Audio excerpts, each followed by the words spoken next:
Horror is always such a difficult genre to pull off. It requires correct timing, the appropriate narrative, and proper build-up. Still, everyone is scared of something, especially in video games. So let's take a look at the 30 best horror games ever made and why you should experience them. Amnesia Collection. Frictional Games was no stranger to the horror gaming scene thanks to the Penumbra series. However, Amnesia: The Dark Descent completely blew away expectations. Its tale of confusion and mystery, highlighted by the protagonist's amnesia, clashed with the oppressive shadow that constantly sought out players. Amnesia: The Dark Descent delivered a compelling psychological horror experience that was simple, but still wholly terrifying. The Amnesia Collection features the first game, Amnesia: A Machine for Pigs, developed by the Chinese Room, and Amnesia: Justine. While the latter two range from above average to good, the entire collection is a steal for the amount of scares that it provides. Soma. After setting our fears alight with Amnesia: The Dark Descent, Frictional Games told a slightly different, more sci-fi story with Soma. Taking us into a far future underwater lab that was falling apart, the first-person title featured horrifying machines with human voices dotting the hallways as protagonist Simon struggled to recall the truth. The reality of the situation and the horror of what must be done would make the narrative that much heavier and more involving. It's not a scare-per-minute title, but Soma succeeds wonderfully as a disturbing descent into the abyss. Resident Evil 2 2019. Can you imagine the perfect remake? Because that's what Resident Evil 2 was, without a doubt. Capcom took the essentials of its original survival horror classic, translated it over into the RE engine with gorgeous visuals, and brought a third-person perspective while maintaining the horror elements.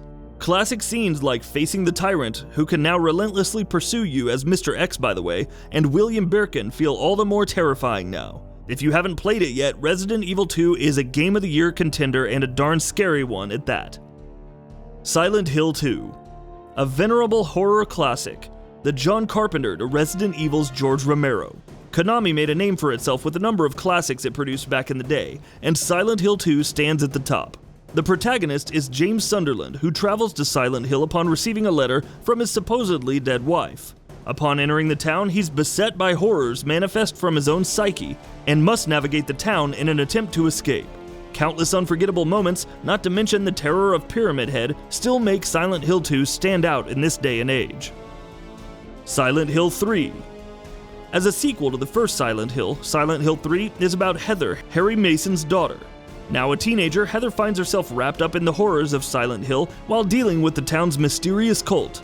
As a whole, Silent Hill 3 captures the same feeling of dread that the series is known for, and serves as a solid continuation of the series' mythos. Plus, it has memorable sequences like the Mirror Room of Blood that set it apart from other entries. PT.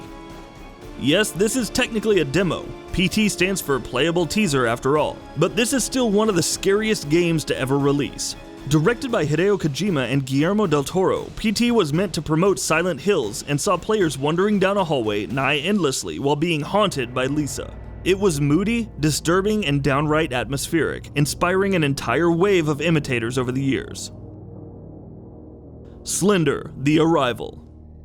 This is essentially a more polished version of Slender: The 8 Pages, the free-to-play horror title which exploded in popularity thanks to its streamlined approach and use of Slender Man. The Arrival expands on the core premise, introduces a secondary antagonist in the Chaser, and maintains the same elusive mystique for Slender Man, with the narrative to drive the action. The overall gameplay isn't perfect, but the creepy atmosphere and scares are legit. Resident Evil 7: Biohazard. After Resident Evil 6, Capcom found itself at a bit of a crossroads. How could it breathe new life into Resident Evil? The answer was going first person and upping the gore with Resident Evil 7: Biohazard. The story follows Ethan Winters as he discovers his wife Mia is alive. Thus, he travels to Louisiana and runs afoul of the Bakers, battling deadly creatures and struggling to survive. Despite its perspective, Resident Evil 7 felt like a fitting return to the survival horror style of gameplay that made the series famous. Outlast. Red Barrel Games' Outlast may seem like your average first-person horror game with nice visuals, but it's actually a straight-up descent into hell. As journalist Miles Upshur, you investigate the Mount Massive Asylum, where strange goings-on have been reported by a whistleblower. Once inside, there are patients out for your blood, the massive hulking Chris Walker looking to tear you limb from limb, and the enigmatic wall rider who stalks you. It's pulse-pounding, tense, and highly disturbing, which means it's highly recommended for horror buffs. Until Dawn. Supermassive Games' narrative horror title was in development for a long time, but the reason became clear upon playing. Until Dawn is a game that's continuously branching, accounting for a number of different decisions and adjusting the story to your actions accordingly. The tale of 8 friends reuniting at a spooky lodge on Blackwood Mountain made for some satisfying thrills and appropriately gory deaths. Until Dawn drew us in with its storytelling and presentation as we wondered who could possibly meet their end next. Man of Medan. While it's not as massively ambitious as Until Dawn, Man of Medan is still a satisfying and creepy tale that sees a group of friends trapped on an abandoned ship. Did we mention that the ship is actually haunted, and drives the cast crazy to the point that they see themselves as monsters? As you'd imagine, that could potentially lead to a number of gruesome deaths. With quick-time events, branching paths, and multiple endings, Man of Medan is still a worthwhile horror tale. The Evil Within. From the mind of Resident Evil creator Shinji Mikami came a new survival horror game, one with a deeper psychological bent. The Evil Within is about Sebastian, a police detective thrust into a nightmarish world when investigating a crime scene. He learns of Ruvik, the STEM system, and the conspiracies surrounding them while fighting for survival against entities like Laura and the Keeper. Despite some awkward controls, The Evil Within was a chilling adventure ripe for more stories. The Evil Within 2. It didn't seem possible to up the ante further, but Tango Gameworks did just that with The Evil Within 2. Set in a new but still nightmarish world called Beacon, Sebastian is now seeking to rescue his daughter. But what are these new horrors, like The Guardian, Anima, and Obscura? Revamped controls with tighter shooting mechanics, a more open world, light survival mechanics, and heaps of horrifying creatures make The Evil Within 2 an even bigger terror show than its predecessor. Blair Witch. There are plenty of reasons to dislike Blair Witch, particularly since its main character Ellis can be rather annoying. Plus, well, it is a Blair Witch game and past entries have been less than stellar, forget terrifying. Still, traversing into the Black Hills Forest and falling prey to the supposed manipulations of the Blair Witch, with time and space altering, feels appropriately creepy. It also doesn't hurt that Ellis's dog Bullet is adorable and a welcome companion in this nightmarish journey. Bloodborne. It may be a hack-and-slash, action RPG Souls-like, but Bloodborne is still terrifying. Its cosmic horror influences are plain as day even before confronting entities like Amygdala or Ebrites. However, the underlying tale, which sees Yharnam descending into madness while blood consumption, macabre executions, and Lovecraftian entities lurk in the shadows, is equally as unsettling. The real kicker? All of this only serves to draw you back into the game again and again, seeking more answers. Condemned: Criminal Origins. Developed by Monolith Productions, Condemned: Criminal Origins took a grittier, muddier dive into the world of urban horror. Inspired by the likes of Seven, the story sees FBI agent Ethan Thomas in pursuit of a mysterious serial killer X, exploring condemned buildings and fending off madmen in the process. Emphasizing melee combat, Condemned did a great job at building an air of paranoia and reluctance at what the next corner could hold. Alone in the Dark. Before there was Resident Evil, there was Alone in the Dark.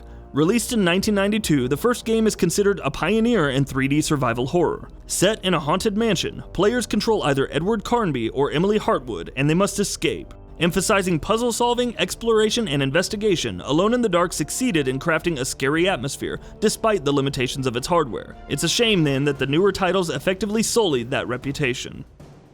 Dead Space. Boarding the Ishimura for the first time, we had no idea what horrors awaited protagonist Isaac Clarke. Dead Space, from EA Redwood, later Visceral Games, presented a worn-down environment with nightmarish foes from the start, and only ramped things up from there. It's not just the threat of violent death or facing unknown hordes of necromorphs that captured us, though. Dead Space was a phenomenal third-person shooter, an excellent exploration and puzzle-solving experience, and also a great story with likable characters.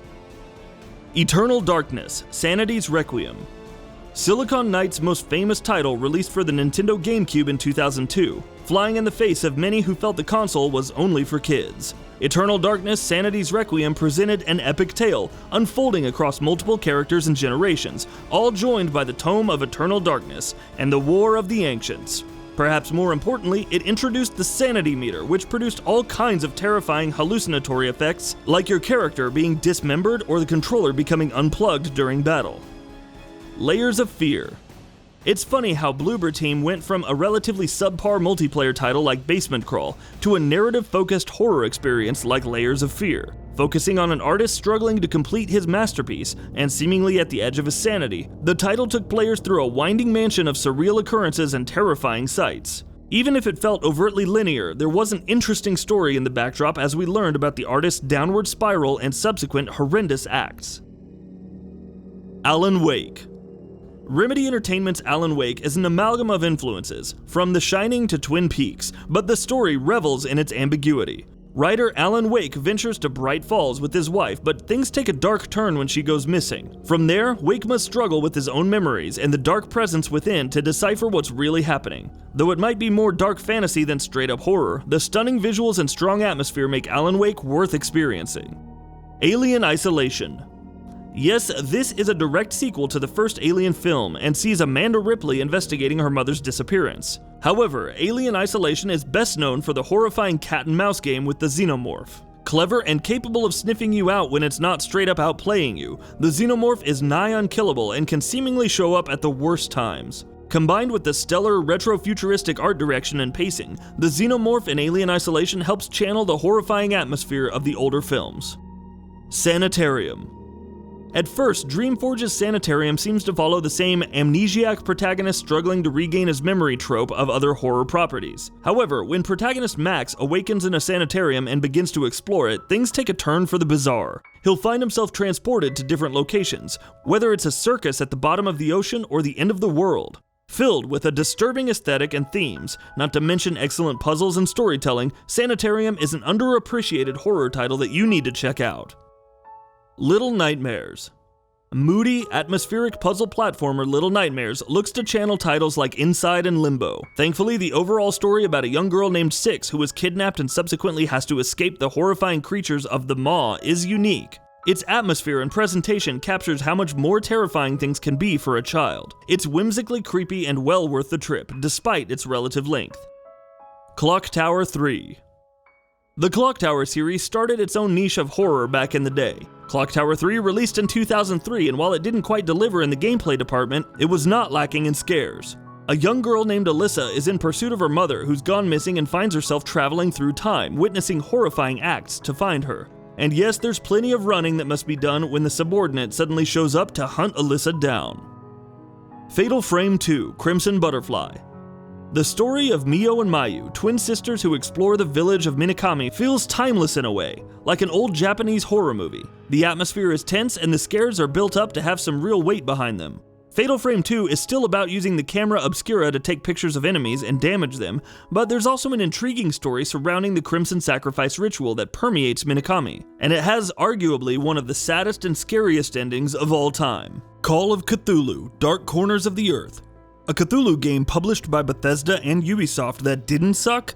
Well, surprisingly, yeah. Call of Cthulhu: Dark Corners of the Earth faced a long development cycle, and though it didn't see much success, the sheer terror of its gameplay cannot be denied. As a private detective who travels to Innsmouth to, what else but investigate a missing persons case, players very quickly become involved with the cosmic entities like Dagon and Cthulhu. Though there is combat, the game relies more on sneaking and surviving, mixing an indelible and grimy atmosphere with the deepest depths of madness. The Forest.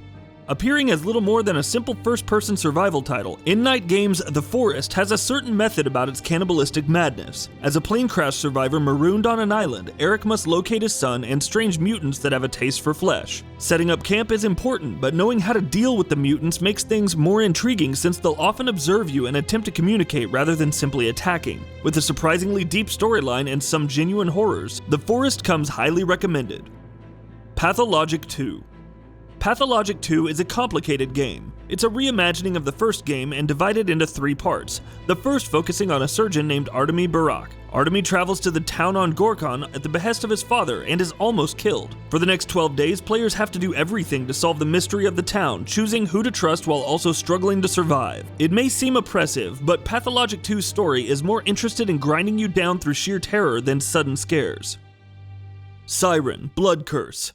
Releasing in 2008 for the PS3, SIREN Blood Curse is the last major title in the series. Much like Fatal Frame, it offers a more Japanese horror film style atmosphere, focusing on several characters who become involved in strange events in Hunada Village. SIREN Blood Curse offers a variety of different characters while emphasizing their struggle and isolation against the undead Shibido. SIREN Blood Curse isn't perfect, but it's plenty scary in its own ways. And that wraps it up. If you like what we're doing, please consider subscribing to our channel. We upload new videos daily. Also, don't forget to switch on the bell notification icon, that way you don't miss out on any of our videos.